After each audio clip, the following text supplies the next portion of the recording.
Hello everyone, welcome to my channel. So आज हम पढ़ने वाले हैं आपकी हिंदी पाठ्य पुस्तक क्लास 8 की दूसरी किताब की पहला चैप्टर। ठीक है, जो है अहमदनगर का किला।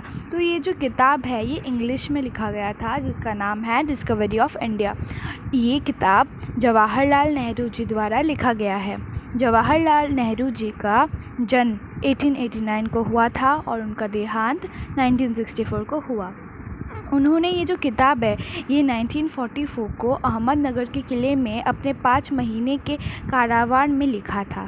ठीक है, उन्होंने ये जो किताब है ये वैज्ञानिक तौर से लिखा है, ना कि ऐतिहासिक तौर से। मतलब उनको ऐतिहासिक तौर से लिखना नहीं आता था, इसलिए उन्होंने सिंपल तरीके से, वैज्ञानिक तरीके से लिखा।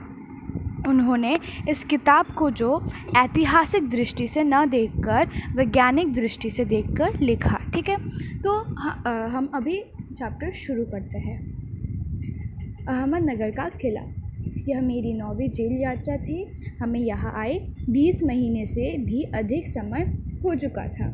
जब हम यहाँ पहुँचे तो अंधियारे आकाश में झिलमिलाते दूध के चांद ने हमारा स्वागत किया। शुक्ल पक्ष शुरू हो चुका था।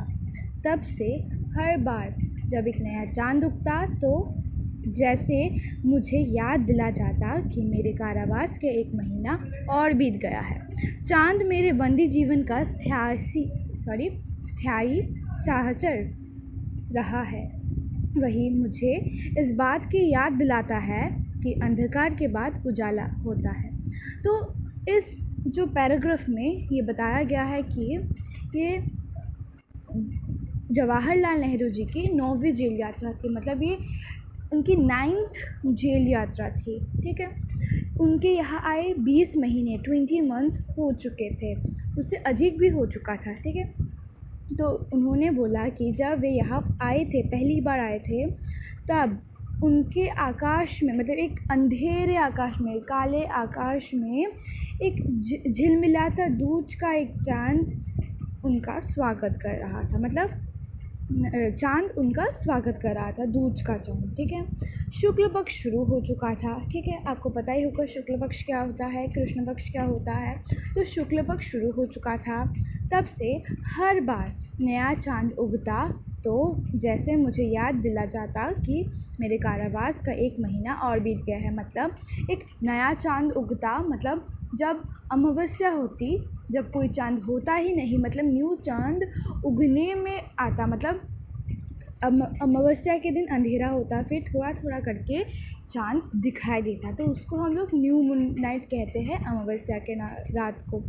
तो हर अमावस्या के रात को, मतलब आज अमावस्या का रात है, फिर अगली बार जब अमावस्या का रात आएगा तब उनको ये प्रतीत होता कि उनके कारावास में 1 और महीना बीत चुका है।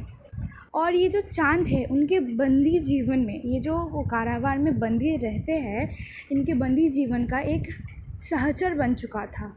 ठीक है, वही ये जो चांद उन्हें याद दिलाता था कि अंधेरे के बाद उजाला होता है। अर्थात अभी जो उनका जो देश है, जो भारत है, जो उनका सबसे प्यारा चीज़ है, ये जो भारत है, ये अभी स्वतंत्र नहीं है, गुलामी में है। किसके? ब्रिटिश के, अंग्रेज़ों के।